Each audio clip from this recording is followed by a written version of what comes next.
Good afternoon, ladies and gentlemen. I think between a very exciting sessions and the next one, I hope it will be as interesting as the one before. Of course, some people are taking a coffee, and we gave them a few minutes, but I believe in order to be, to be very effective and efficient, as the purpose and the whole event is being run, I would like to, to start and welcoming you for this event. This is part of the event on SMEs, small and medium enterprises, and city competitiveness. Just let me introduce myself. I'm Gerardo Pataconi. I'm in charge of the Agribusiness Development Department at UNIDO, also dealing with human development issues like vocational training, youth employment, women empowerment, migrations. But the focus of this session today is, of course, the link between productive activities, industrialization, and urbanization, who is very relevant within the concept of the Belt and Road Initiative, who is the largest global initiative in history. Let me just very briefly introduce the topic, and then I will have the pleasure to share with you. We have a really an extraordinary panel here. We have been meeting before just coming here to prepare, and I'm personally really impressed by the opportunity to see so many experience on that. And again, just to give you some facts, since 1990, the world population has increasingly migrated to urban areas. So this from rural to urban area, 2015, but we'll have our keynote speaker, Marco, from UNIDO to give us more details. But then, of course, many cities, they're not prepared for this change in terms of quantity and demand that this urbanization process poses. In addition, there is growing number of even migrants from other regions, from other countries moving to city with the strong pressures on food, accommodation, jobs, security, and so on. And the last point I think is also very important, that we think about cities and smart cities, we think about information technologies, ICT, smart in the sense of application of new technology. But still, today, in many urban areas or semi-urban areas of city, there are a lot of productive activities, artisanal activities, services, but also manufacturing. In Dutch city, we have here an example. You see that this activity is still part of the city development. So if you want to make this city competitiveness, we cannot forget about this point. And what also they will see, there is an industrial legacy in many of these cities. How this will evolve, and what role the private sector can play in this process, because they bring finance, they bring technology, but they also produce goods. They are in demand in the urban areas. They're also the one generating employment. And we know that employment is the major key issue nowadays. And the last point, of course, in this process, we have to see the impact on environment, because activities that are of a productive nature may be polluting, may be increasing environmental degradation. So we have to see how the making compatible between sustainable cities and industrialization productive activity. So 3 points we will see how this connection exists between producing in a city and consuming a city in a responsible, sustainable manner. And how cities are also a potential, because the customers are, and they're going to be more and more in the city. So the demand for goods will be very strong. So this is the context under which we have, as I say, a very extraordinary panel here. And let me introduce, we have Marco Camilla, is the coordinator of Urban Economy and Finance branch at UN Habitat. he will make a keynote from the UN Habitat perspective. Just let me tell you that I'm not going to make a detailed explanation of the speakers. You have printed out very lengthy, very detailed information, so I agree with them, they accepted. With indulgence, I just give their title. Then after Marco, I have on my left, now we are good friends already, with Dr. Senna, is the acting vice governor of the Cairo governorate, so very huge urban area. Then also, let me say that he will provide a speech in Arabic, but the translation, interpretation is not an official one of the UN, but has been provided to facilitate the dialogue. In the list that I've been given and that we prepare, I have Roman Mendel is the manager of the Smart Cities program Hukley. So local government for sustainability, and also will give us an idea of the new concept, new project on alliance, exactly on this context between different cities that is very, very interesting as well. Then I have the pleasure, maybe the order should have been changed, but we have Ms. who is, again, the private sector, the entrepreneur, the creativity part of it. She's the CEO of Mobike, who is a social enterprise that integrates new technology to foster bike use in urban areas. So again, it's mobility, it's new technologies, is reducing in pollution, very interesting. And then also I have the pleasure to have Anke Merkel. She's the head of the economic department at the municipality of Linz. So we have also what the municipality managed this process. And she has also a lot of experience in industrial cluster development activities and parks. They are also very important for that, because industrialization can happen as individual in cities or in urban, semi-urban areas, can also be in cluster, in district, but also in parks, be scientific or agro parks. So without further ado, I think we have the pleasure to have Marco to give us this overview with a keynote, and I hope that we'll have an opportunity after everybody will present their knowledge, the experience, to also have some time for debate. Thank you very much. Thank you, Marco. You have the floor. Thank you, Gerardo. It's a pleasure to be here, and I will start the presentation right away in order to save time. People ask me what UN Habitat does.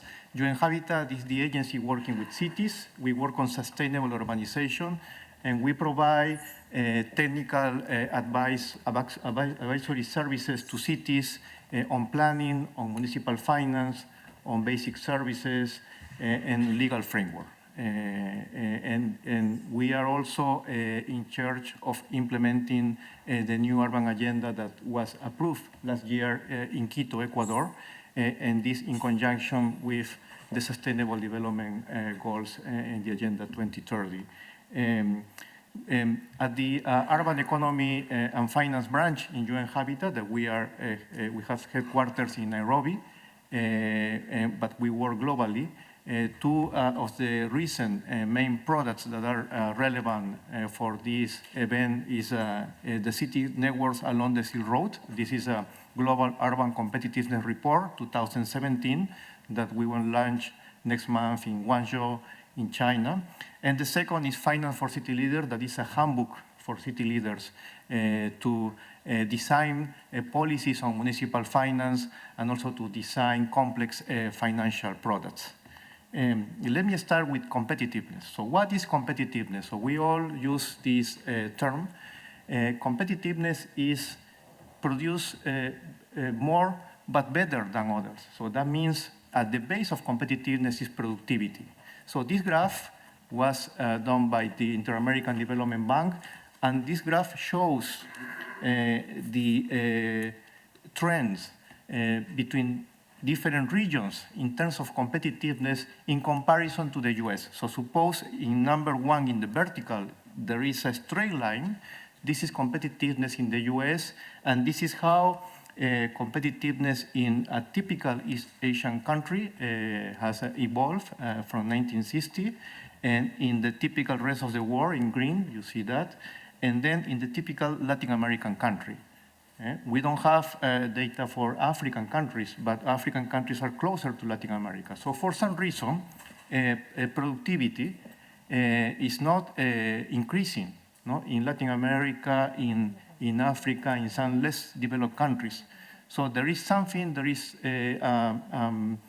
something that is missing there. And productivity, as you know, is a combination of labor and capital. So you have labor and capital, you combine better, you produce better, you have higher productivity.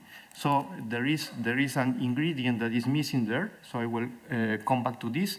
But then one of the answers to this, the solutions to this, how to improve situation in developing countries is to insert developing countries into global value chain. No? But what we see is that for some reason, this is not happening. So this is better, is easier to say than done. And then the only country that is sustainable inserting into global value chain is China, and is East Asia and Pacific countries, including China, as you see in the graph. No?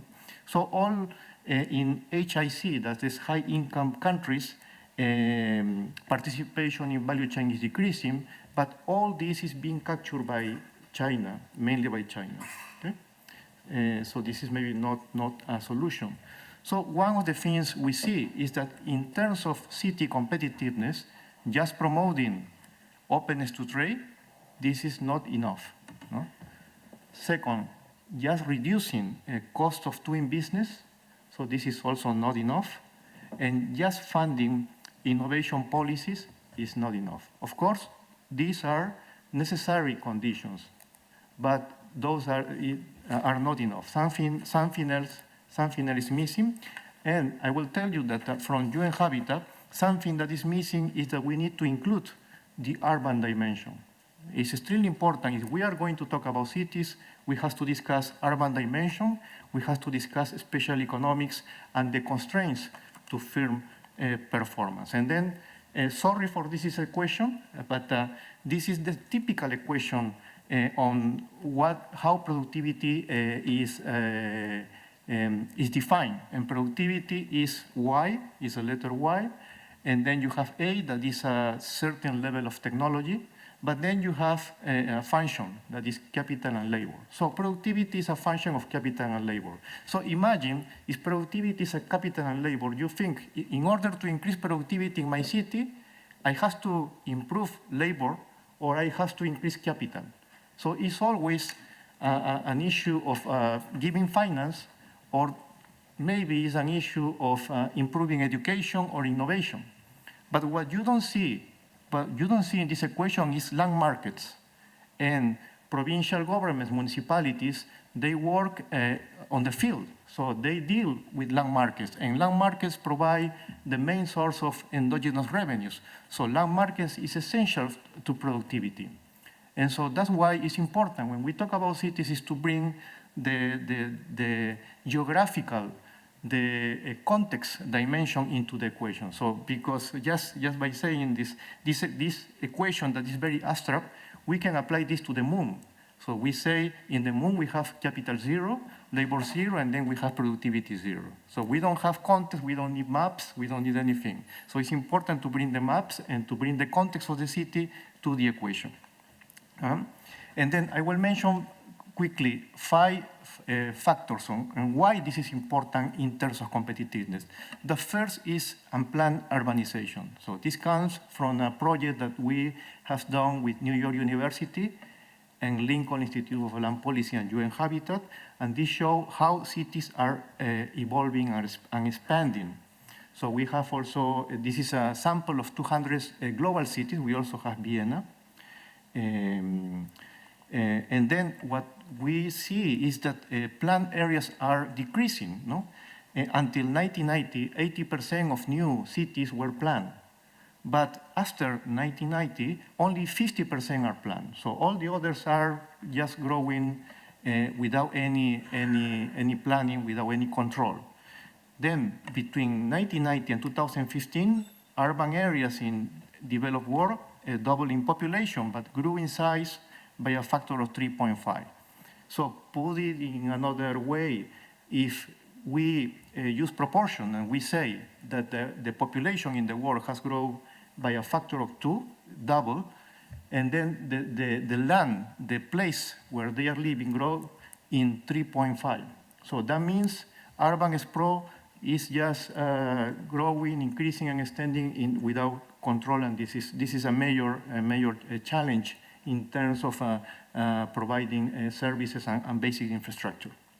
Then challenge number 2, also related with land, is that in least developed countries, in the developing world, what we have is formal areas coexisting with the slums.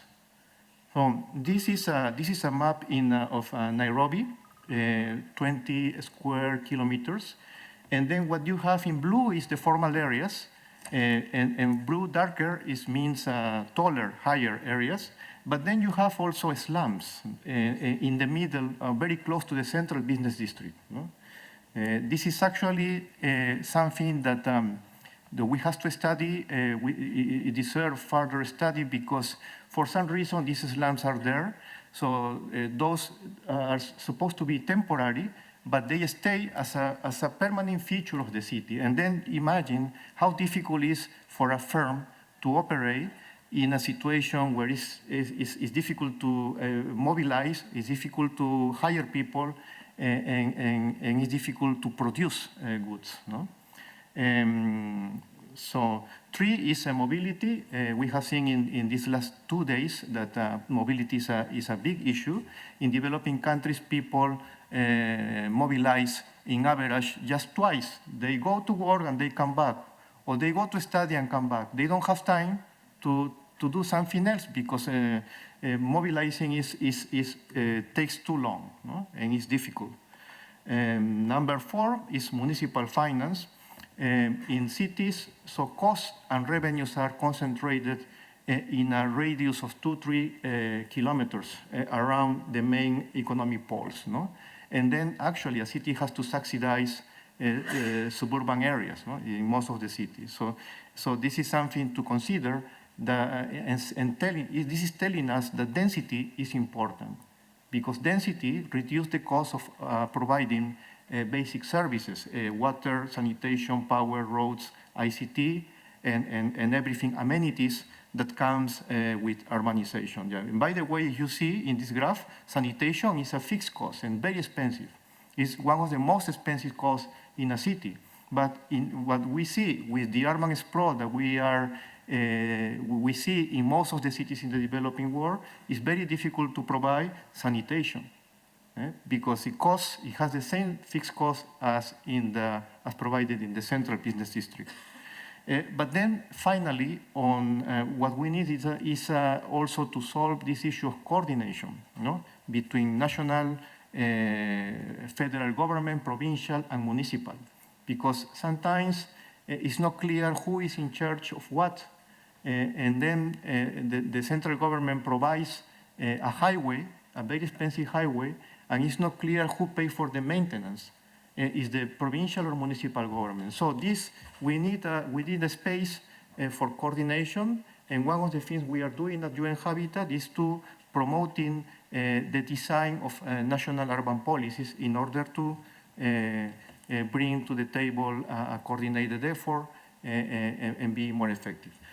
So just I have just a final slide on the One Belt One Road.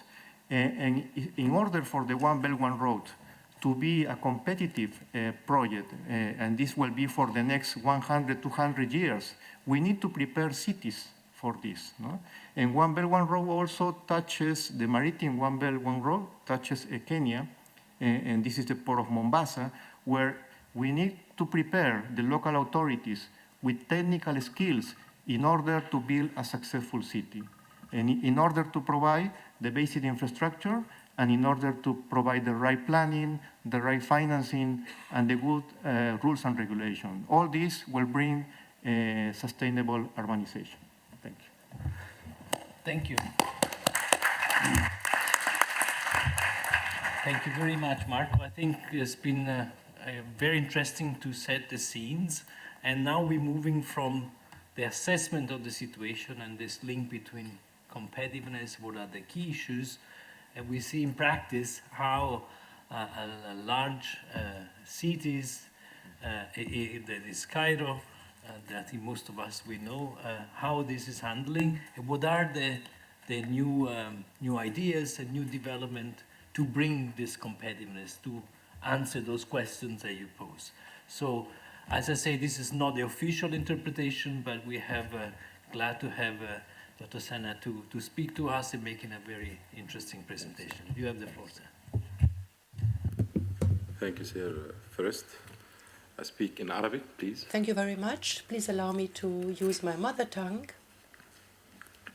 and speak to you in Arabic. Excuse me.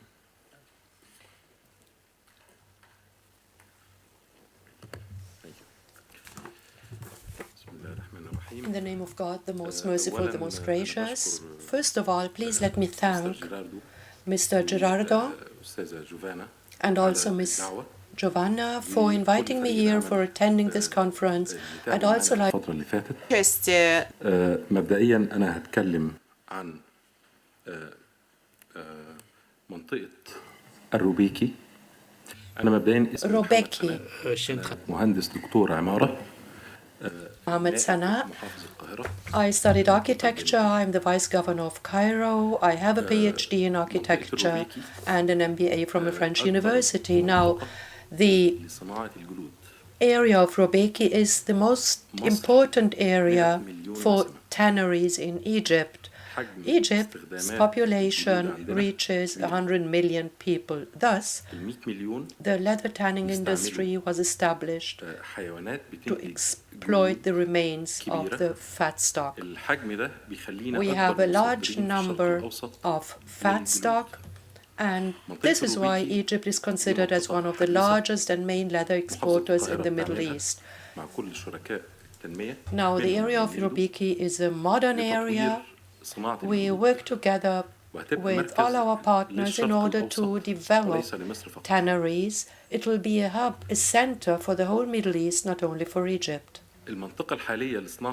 The present area or location for tanneries is just located beside a touristic area. It's an area for living, people living there. So when we tried to transfer the whole area, or transfer the people, we had not only to transfer the industry, but we had to transfer the whole services, the housing, the people. And this was a big chance for us to empty Cairo from using substances which pollute the city. In addition to a big project we have, and it was the idea of the UNIDO, I'd like to thank the UNIDO for it, and like to share with you some information on our Nile Design Hub. Now, the Design Hub builds on pottery industry.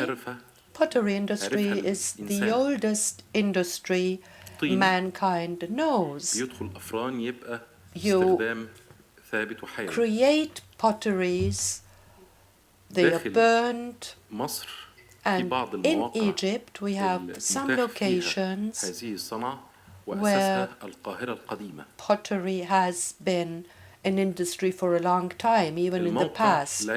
Its center is in Cairo and is not very far from the Nile, this living artery of Egypt. Of course, we also have touristic places over there, the center for churches. The oldest church in Egypt is there. So the whole area is also a historical area, touristical area. That's why we thought it should be a hub, not only a design hub, but also a center for tourism. We have more than 150 workshops there. We are very known in the world for pottery, but the main idea was to have a new design, a creative design in regards to pottery. داخل منطقة صناعية. The location of the design hub is in an industrial area. وواحد ورشة. There we have 101 workshop and 150 galleries. هذا هو الموقع على This is الطبيعة. the site.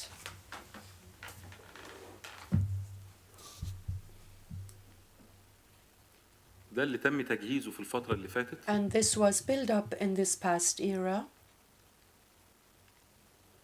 دي ورش These لصناعة are الفخار. workshops for pottery industry. الوضع الحالي إن And هم the situation presently المصنعين is بينتجوا وبيظهروا كده ولكنها صناعة تقليدية. كان that الديزاين هاب الفكرة الرئيسية إن هو workers نيو ديزاين. we had this handicraft for the past years تكلفة and المشروع تقريبا 100 مليون جنيه.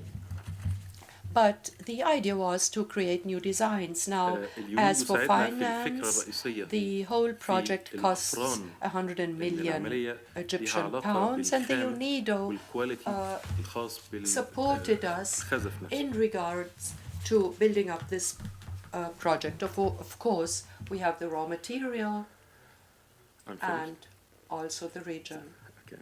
المركز التصميم الرئيسي في الديزاين هاب هو ده النموذج هيفتتح في أواخر هذا العام. Will be opened هيبقى سكول at the end of this مدرسة ليها year. It shall be a school التصميم للورش in order to teach design and teach, have workshops there, seminars.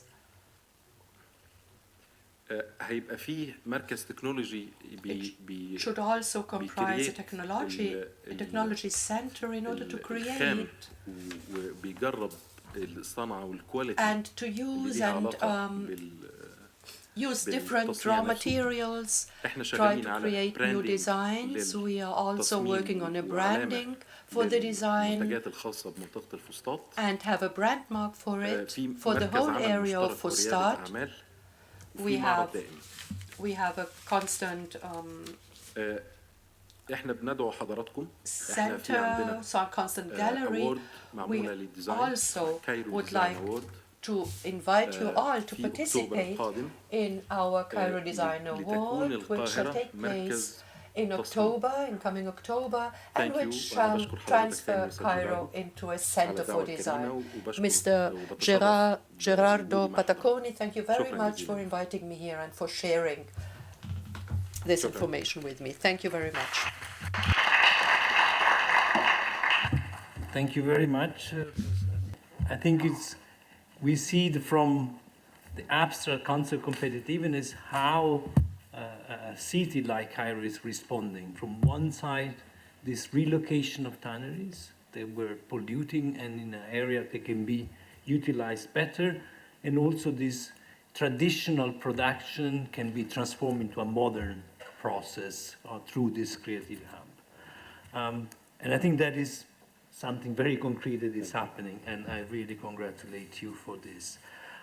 Maybe now I would like to ask to give us then the entrepreneur perspective, the private sector perspective, how to address some of these issues in a practical way. She's, say, the CEO of this enterprise, and we'd like to see how they are solving the problem and creating, business and job opportunities.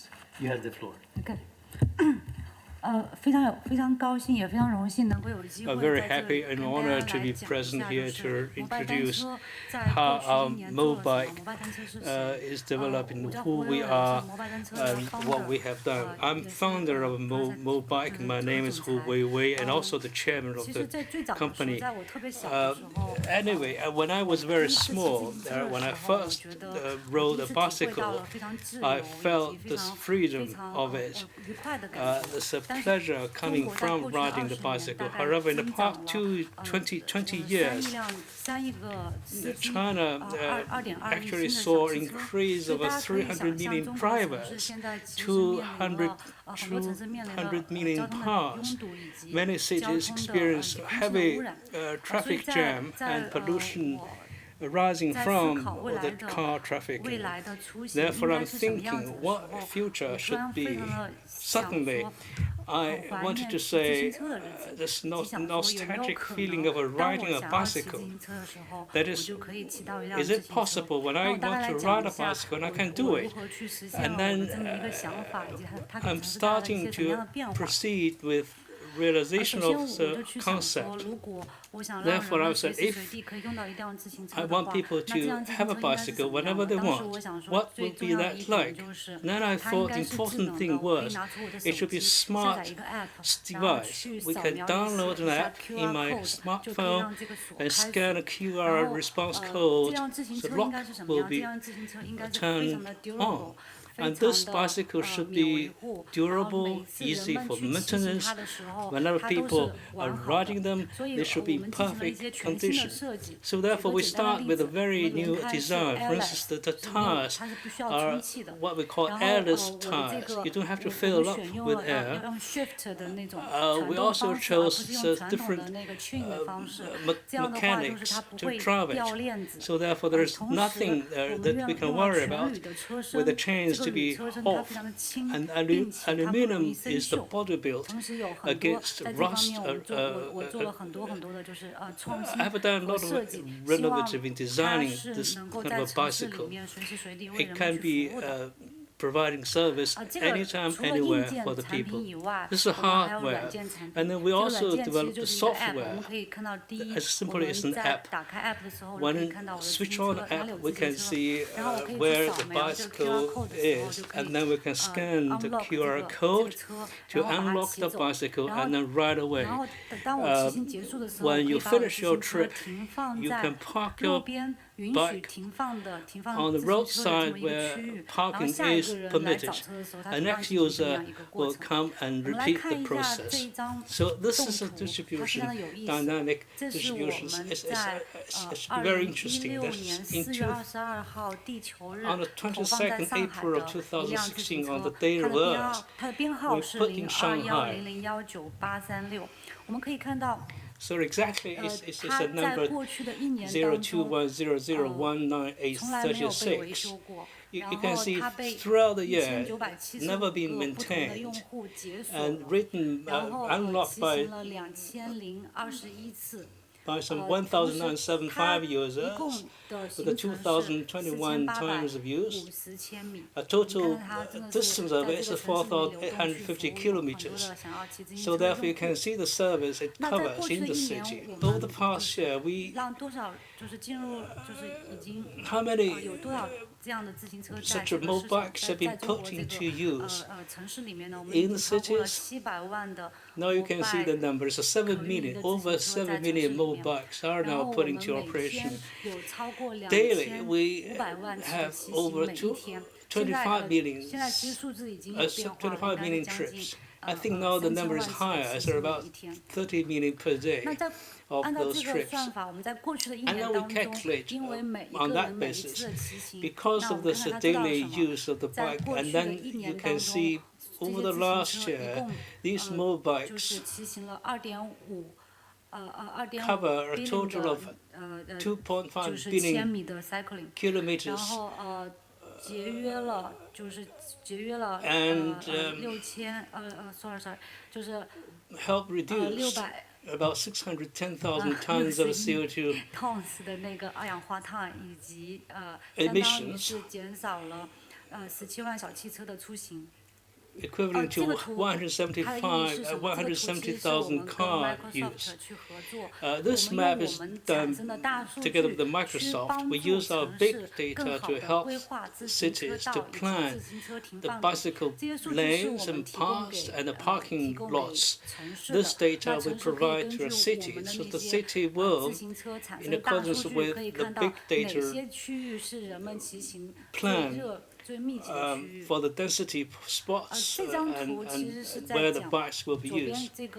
On the left side, the yellow spots, it's a city of Shenzhen.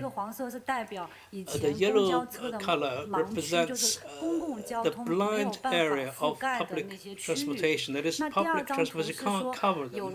The second map shows with the mobile introduced, it covers whatever blind areas the buses cannot.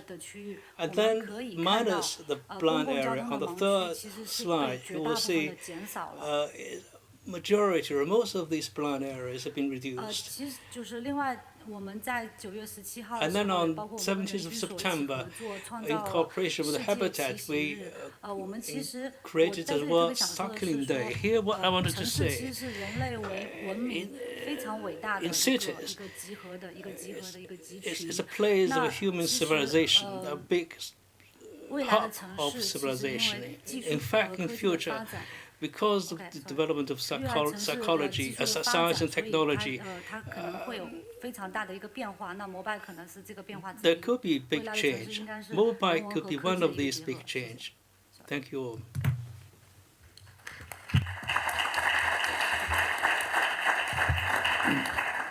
Thank you so much to see how the entrepreneurial spirit respond also with the new model of bikes and how the impact on the emissions and to make the city more sustainable. Let me again change in the order and give the floor to Anke to give us the perspective that we are our hosting country, Austria and Linz, and with the broad experience you have, how you see from a different perspective from Cairo and Linz, how you addressing this issue of industrialization linked to city and sustainability. Thank you. You have the floor. Sorry. So thank you very much. I apologize, I don't have a presentation. I'm heading the economic department of the city of Linz. Linz is, so to say, the economic powerhouse city of Austria. The whole region where I come from produces more than a fourth of the total exports of Austria and more than a third of the industrial production. But we've not always been that successful. Some years ago, end of the 80s, beginning of the 90s, we had really a big crisis in our region, and our government then decided to give us, let's say, a good amount of money. He called it back then the Technologie-Milliarde. Back then it was shillings, but it's not that much, but still it was a lot of money for the region. And the agency I was working for, we set up, let's say, a strategic program. And back then it was 1997. That was really early that we started to realize that it's very important to cooperate between the public sector, the economic sector, and the academic sector. And so we set up a group of, let's say, some 50 people, and we set up a strategic program for the next 5 years. With the main focus of creating jobs, sustainable jobs for the city. And one of the biggest issues that we decided that we will focus on is, and he mentioned it already, was cluster development, which means that we set up branch networks in the strongest divisions that we had in our region. Today we have 9 such cluster networks in the fields of automotive, mechatronics, food, etc. So a lot of them. And the main focus is really in these networks to bring together along the value chain companies from the economic sector together with education and together with academia.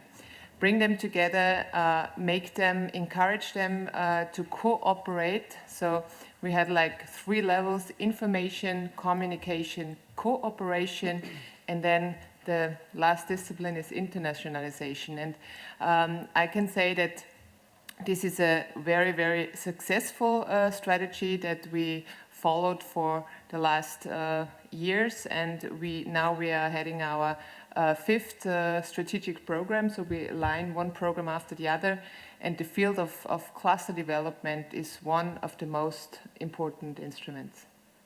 Thank you. Maybe just as you've been so fast, and sorry. It's our fault.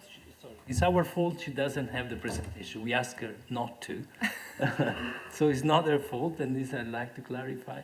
But maybe also this connection with the park development for the new technology, because that is also a key element of the development of Linz. We're working with the city, with the expert for quite some time. So, okay, in terms of park development, I said prior that we had this a crisis back in the 80s, 90s, and this was a steel plant right in the middle of the city.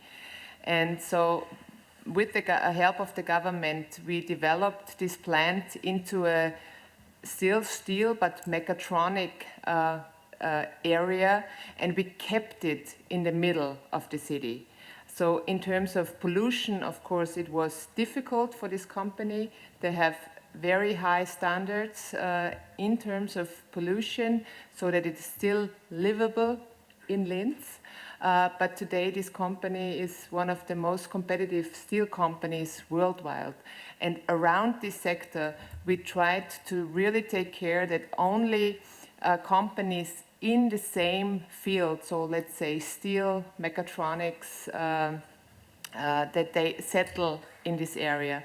And we kept this plan, and we have another park in terms of informatics. So it's called the Software Park in Hagenberg, which is just a little outside of Linz.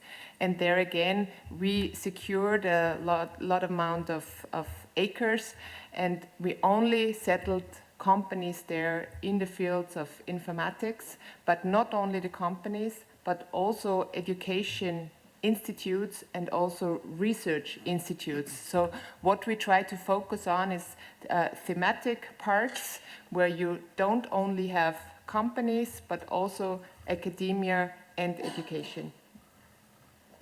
Thank you very much.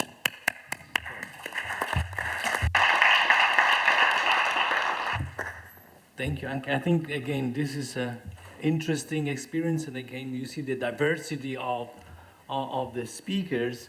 So from the government, a vision, the central government supported financially, and this strategic plan with a clear direction and clear objectives. So you can create hubs, you can relocate, but you also can generate this opportunity for employment generation, for reducing pollution, and to create this synergy between public and private actors. So I think a very, very relevant experience. Now, I put him at the last. I hope you will not, I will accept that. But I think now we see also a new project that is linked to this, all this what we heard. And what Roman will say, I think it's quite interesting to see how that can be further supported, this process. So local government for sustainability in the cities, they have an industrial legacy, how they can evolve, and by creating this alliance, how that can be spreading. And we already trying to see to bring the Cairo into the alliance we were discussing before, and Linz as well. So Roman, you have the floor. Thank you. Thank you very much, Marco. If I could have that screen back up, that would be really helpful. But just a few words about ICLEI. I'll try and make that short for those of you who don't know what ICLEI is. We are a global cities network of 1,500 governments, local governments in the network. We've been around since the 1990s, and coming out of that very first Rio agenda that was happening 27 years ago, and have grown since then. Back then it was 200 local governments that were the founding members, and we have now a reach, I would say, that covers 25% of the global urban population, just to give you a rough idea of the size of the network. Thematically, we work on sustainable urban development. We cluster our work in 10 urban agendas, as we call them. You'll find topics like resilient cities, eco-mobile cities, low-carbon cities in there, as well as the Smart City Agenda, which I am leading at the World Secretariat in Bonn. If you have more questions about ICLEI, I'm happy to talk to you afterwards. Now, thanks, Gerardo, for the introduction. What I came here with today is not another case study. I think we've heard a couple of really good cases today, but rather a opportunity that I would like to invite you to cooperate on with us. This is a new program that we're starting this year, and it's called the Urban Transitions Alliance with the subtitle Industrial Legacy, Sustainable Future. What it is that we're trying to do here is that we aim to get cities inside the ECLAIR membership, but also we very welcome additional cities that are not members yet to join us for this very specific program that have a profile that fits this idea of an industrial legacy. What do we mean by that? We want to specifically work with cities that have industrial development ingrained in their historic legacy, in their city planning. So you have cities that where the urban form, the way that they were planned, the way that they were structured, with big industrial infrastructure, with housing districts for blue-collar worker population and so on, that have that ingrained in their urban form, that have a certain demography of, if I may use an example to maybe illustrate that a bit better, the city of Essen in Germany in the Ruhr area is a very famous city with this profile at the moment, where you have a long-standing history of generations of people living there that identify as workers in the mining industry, in heavy industry, steel industry, and so on, where you now see a shift to the present generation of people that are not working in these kind of industries anymore, but it is still a part of the legacy and the identity of the city. And as you know, with that, there's both environmental challenges, but also environmental opportunities that come with an industrial legacy. You have some brownfields that need redevelopment, but at the same time, maybe very interesting to look at from a green infrastructure perspective, to look at from the perspective of creating more biodiversity in the city and so on. And then lastly, the opportunities to have a very interesting demography of people that are usually driven by being part of a change movement within the city as well. So a lot of opportunities to create education that prepares the city for this kind of urban transition that we're looking for. I'm going to skip over this slide because I was asked to be brief, but one of the key points that I wanted to make also as a contribution to the topic here is the question of why we're talking about transitions and what we mean with that. The industrial legacy part I explained already, but what we're looking at right now is trends like the fourth industrial revolution, with the inclusion of technological progress that comes also in the smart city agenda, but in a lot of different areas, our cities are changing tremendously. And I really like that Marco brought up this function of productivity earlier in his presentation, if you remember, productivity being a function of capital and labor. And if the fourth industrial revolution is doing anything to our economy, then it is fundamentally redefining how this function works. And to my mind, it is a decoupling of labor from this function, essentially. You look at a situation where the question of productivity is a question of technology and capital, and that's it.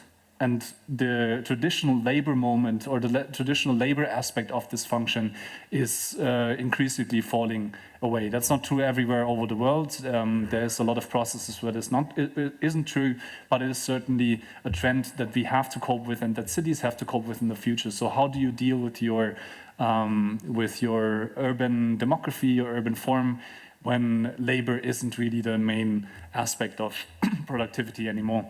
And that also goes in line with the decoupling of productivity from resource use. And this is something that we will have to look at. If we are speaking about the doubling of the urban space by 2050, we basically say that we have to, as the humanity, build the exact same amount of urban space and urban infrastructure again in the next 40 years as we have built over the last 4,000 years of history. That cannot work if we have the traditional productivity function in mind, where we look at material streams where productivity is a function of how much resources you use up at the same time. So this is the kind of situation that cities are in, and those with an industrial legacy are probably the ones, at least in the OECD countries, if I may say so, that feel this kind of development already. Maybe at this point I should mention that some of the cities that we will have in this program are Essen, I've already mentioned, the current European Green Capital, but also Pittsburgh and Cincinnati in the US, which are famous example of these kind of trends. We have a district of Beijing, the E-Town district in Beijing, as well as the Yuhua district in Shijiazhuang in China. So we have a growing group of cities that have these kind of profiles that are recognizing these challenges, and I would at this point invite you, if you are representing a city, to come and join this group and work with us. Now, just a few words on what it is that we want to do and how this works. One of the key points is that we want to define the challenges that these cities are facing together with the cities. We're not dictating that as an organization to say what they should be working on. So this means that we are providing a platform, we are asking the cities to collaborate, but also to define together what their common challenges are. Challenges are different according to which region you look at. American challenges may be different from European ones and from Chinese ones again. So this is the first step. We'll define the challenges together with the cities. We will then look into creating a working group process that basically allows the cities to define those kind of challenges, then also engage in knowledge exchange. So basically, if you have one solution in a city, for example, like you had in Linz, I think there were a couple of really interesting examples in that as well. If you have some success stories as a city that others can benefit from, then we would share that. And then, of course, we want to involve partners from the private sector, partners from academia. We're working with the World Business Council for Sustainable Development, for example, as well as with LSE cities on the university side, to help the cities answer those kind of questions that they cannot answer in a peer-to-peer process. I'm going to cut it short. I already have some notions from over there that I'm going over time. Just to mention these 2 points really quickly, the kickoff event that we're looking at will be in less than 2 months' time. We will be having a conference in Essen on the 7th of November that I would invite you to join if you can spare the time. This will happen very close to the COP23. So those of you who are in Bonn, it's a short trip from Essen to Bonn, please join us there. And there will be a second high-level or highlight event with the Urban Transitions Forum that we're organizing in Montreal next year within the frame of the ICLEI World Congress, to which we're inviting our global network of cities to join us in Montreal. One last point for the question of how we want to involve the private sector, because this is always a bit of a different question in these kind of network things. We have a methodology developed that goes under the title CIBIX, City Business Collaboration Accelerator. Essentially, this is a methodology where we help cities to define urban challenges in a way that businesses can understand them as a business case. And then we invite businesses to discuss with the city how they would be able to solve these kind of challenges with them, and to create the meaningful partnerships around these challenge-driven way of looking at city business collaboration. With that, I would end that part. Thank you very much. Thank you very much, Roman. I think, again, we see also some practical proposals. So I hope that the ICLEI and the Initiative Alliance, who represent cities, would then talk to Roman and see, because I find that an extremely interesting an opportunity. As I say, we're already trying to promote this collaboration and sharing of different ideas. I believe we've been, actually, I really appreciate all the speakers to be almost diligent in time, but I think the different ideas that we've seen seems to be interesting. Now we have 2 options in the last 10 minutes that we still have. Is either I can put some questions and have a quick answer, or also give the floor the opportunity. And I would tend to have maybe take like 2 or 3 questions from the floor that they are to the speakers, and then see. I'm interested to see what is your reaction. We see different opportunities. We see how to look into that. What is the concept of competitiveness? And again, also from Roman, how the development and the strategic planning from Austria, from Cairo, and how one private sector can address this issue of sustainability and city development and us creating small and medium enterprises. So I would, if you agree, I will try to give the floor for 2-3 questions, but very quick. I don't, rather than a statement, just please introduce yourself and say what is the issue, what you didn't understand or you disagree or you want to ask the participants. So I'll give you a few minutes for questions.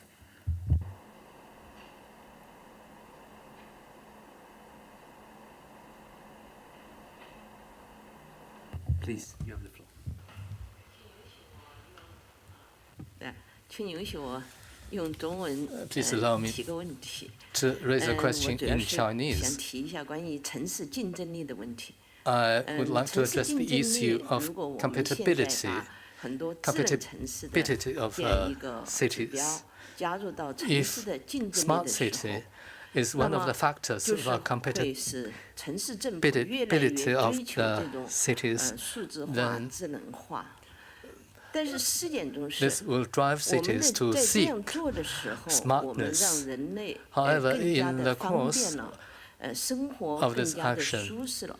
但另外一个方 we 面， make 人类又 people's 面临着 livelihood 一个 more 很严峻的问 easy 题， and 就是 more 这 comfortable. 人类 However, on 被 the 这 other 样 hand, we are 越来越 facing 发达的工具very 支撑 severe 起来，以 phenomenon 后 or 特别是用这样发达的技术支 or 撑起来 question. 的城市，让 A 人 city 类 which is 的 built 本 on 能或让 developed 人类的 technology 智能出现了一种退化。 will let 我不知 people's 道我这种 intelligence 判断 degenerate 是不是 or 正确？ degrade. I don't know whether 那么 my judgment 在 is 城市 correct 竞争 or 力 not. 中，如何把人 In 的进步， the 就是 course 人 of 类本身的进步、人类能力的进步和智慧的进步，纳入到我们的竞争力中，我觉得这是 How 我 we 们 can 应该研 combine 究的一个问 the 题。 development 跟我 of 上次提的问 our 题是一样的， human 就是我 intelligence 个人的观 and 点哈，非常同 technology, 意 how, 用竞争 how 力 we can 来 combine them 评 in a 价 more 城市， efficient 但是 way. 一定要注意， Just as 城市是人最 I 集中的地方 said， 城 before, 市的竞争力和城市的 city 绿色发 is 展 where 都应该 people 以人为中心 congregate. 而不是以 People 技术为中心。 city should be human-centered, not technology-centered place. Thank you. Thank you very much for this, I think, highly philosophical but also concrete questions. And we just take another 2 questions if they are from the floor, and then I will ask everybody to comment. I mean, this is a very, very important question.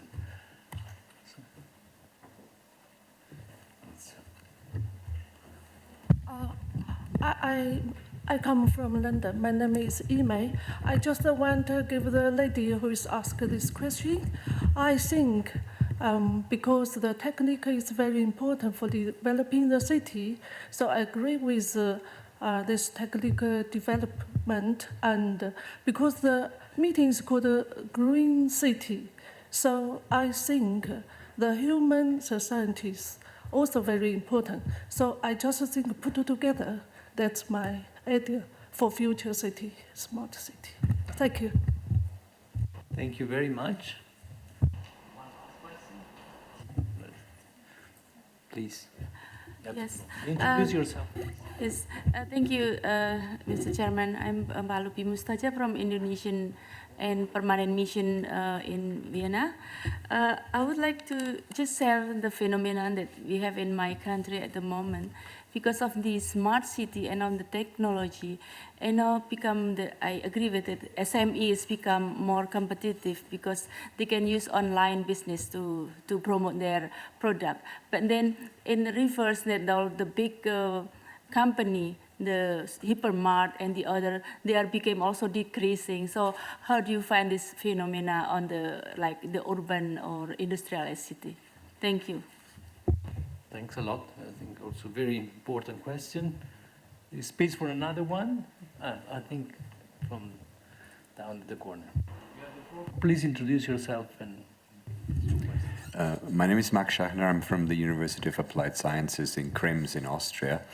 And my question is trying to focus on the aspect of cultural differences in that kind of competitiveness race.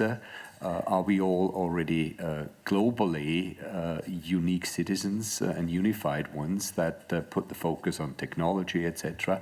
Or is in all those development issues the cultural layer an implicit or an explicit factor that might differentiate the cities and the approaches derived from that local identity? Thank you very much. Well, I'll try to put these questions a bit together so that I think I will give the space everybody to answer the part of the question that they feel more comfortable. From my side, of course, I say, and that's what we were trying to see here, that becoming smart city, becoming a sustainable city is not only to look into new technologies, but to also look in the traditional way we're producing with the new technology. For example, vertical agriculture, urban agriculture is one way. New technology to produce food, traditional good in cities. Second point is that, of course, this process of technology advancement may have an impact on the way people behave and see. The third is, again, is a behavioral element, is this online is changing the way that we socialize. I see my daughters, they buy on internet, everything is done in an isolated manner. And that is also a problem for cities. Cities have to aggregate socially people, traditionally. So this is changing. And I think also the last point, is this different from Cairo to Linz or from, from Beijing in one area and Nairobi? What are the major differences? We all move in the same trend? So very, very philosophical, very important question, very challenging. So I will give the floor. Would like to start? Okay. Well, I want to be a little bit provocative. I think when we discuss smart cities, green cities, supporting cluster and value chain, something that we have to differentiate is if we are dealing with a high-income country or if we are dealing with a least developed country, because the situation is completely different. And it's completely different because in many cities, in least developed countries, we don't have the basic conditions to manage the city. And by basic conditions, I said the urban planning, the capacity to do good urban planning, the capacity to do a feasibility analysis of plan city extension of the urban planning, and the capacity to provide a stable legal framework, rules and regulations to build, plotting rules, and all these things that comes with the basic layout of the city, because the most difficult thing in the city in developing countries is how the city is designed. The city is not well designed, and then the cost of retrofit the city is very expensive. So that's what I will say, that it's important to work on the basis. And then if these bases, once these bases are there, so we bring smart cities, we bring ICT technologies, and all this will be successfully implemented. Thank you. Thank you very much. I think, Anke, you wanted to say something, and then we go? Yes. Okay, maybe I agree totally also that this industrial revolution and smartness is bringing a lot of technology into our lives and also differs in socializing. And what we set up in Linz is, let's say, a trend that goes against it. We call it the rematerialization. We call it entrepreneurship and co-creation. So the city of Linz bought a plant, an old tobacco plant 6 years ago. The plant is 350 years old. It's, again, right in the middle of the city of Linz. And we are transforming it right now into a really human being-centered plant where everything is allowed in terms of creativity. So there is a stage, there is a laboratory, there's a rehearsal room, there's many different things. And the latest that we did was like an innovation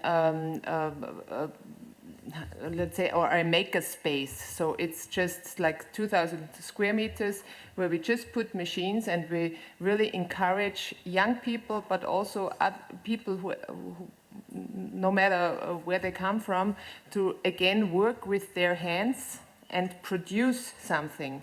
But at the same time also teach them, if they want to, how they put intelligence then into these products. So there is really this physical doing something with your hands, having like an object, having like a prototype, being able to leave it there. So we have rooms where they can keep it. But on the same time also tell them it might be useful to put intelligence into these objects, so we can teach you how to do this. So rematerializing, and bringing people together from different disciplines, make them talk to each other and make them do projects for things that they like to do. I think this is one, it's just a little issue, but something that we focus on very much at the moment.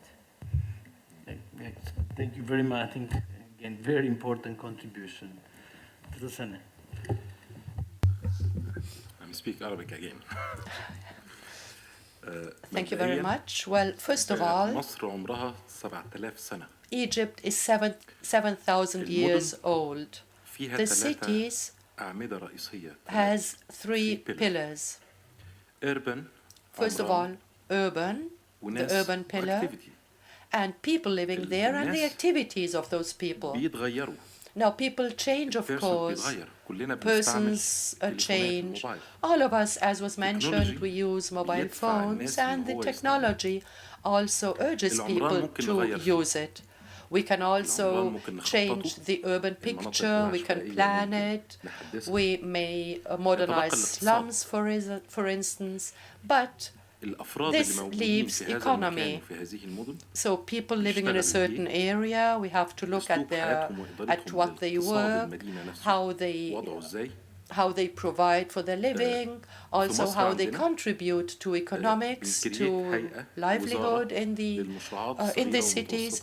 Now, we in Egypt have a ministry for SMEs, small and middle enterprises, in order to and also in order to be able to make those previously illegal enterprises enter the official economy of the city. Also, handicrafts need to be organized, need to be defined within the city. We cannot leave them just on their own, and without organization, without management.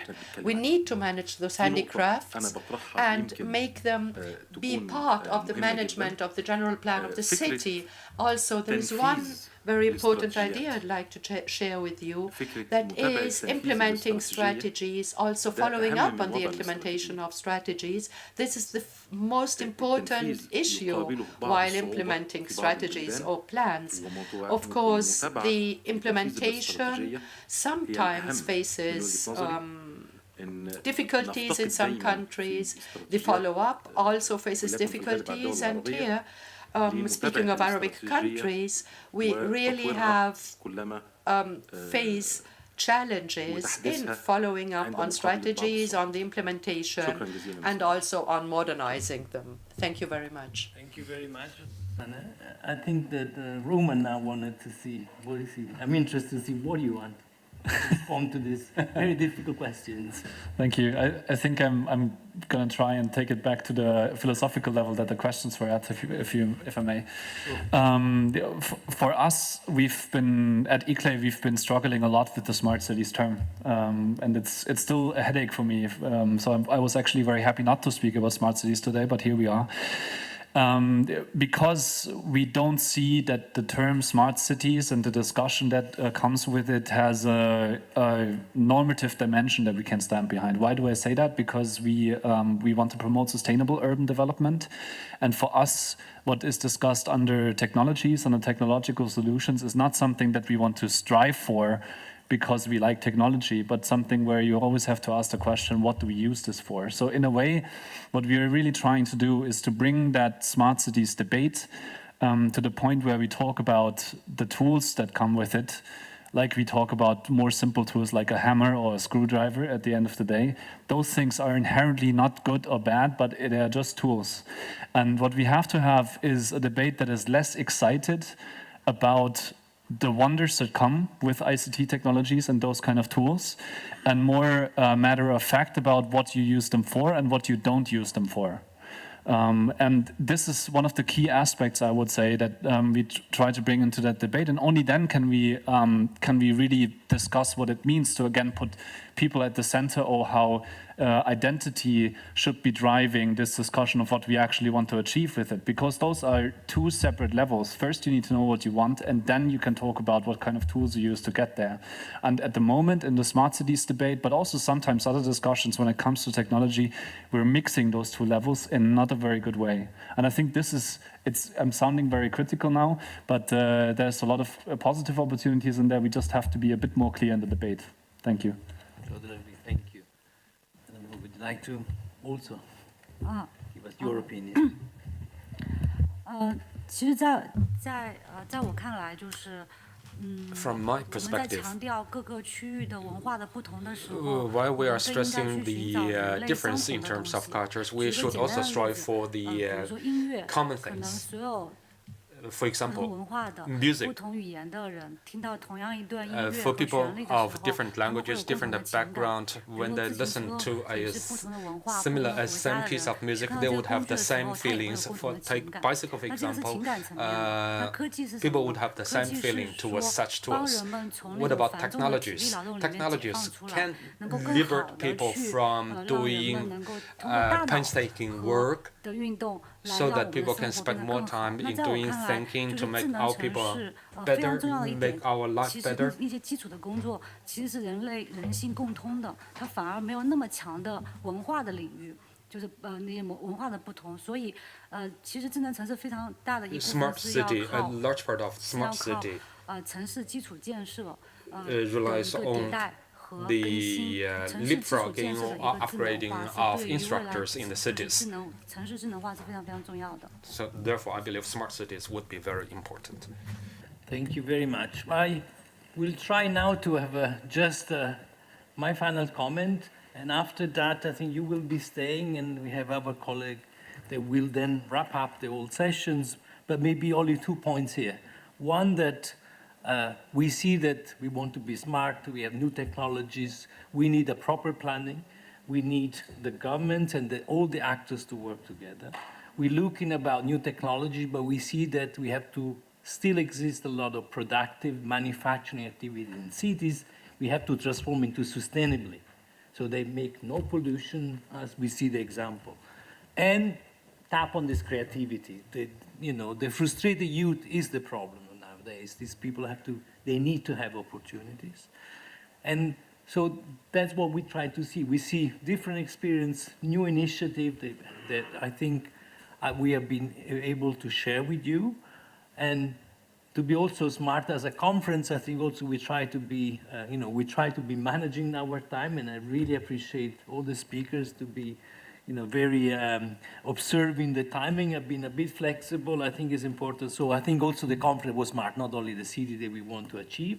And with this, I'll thank you very much. I'll thank all my colleagues that have been helping us, Carlotta and all the others, in putting this concept and inviting all the people.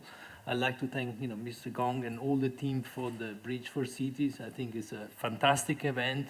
All the colleagues and the technicians, the interpreters, but of course you that you've been with us and all our speakers. Thank you very much indeed. Thank you.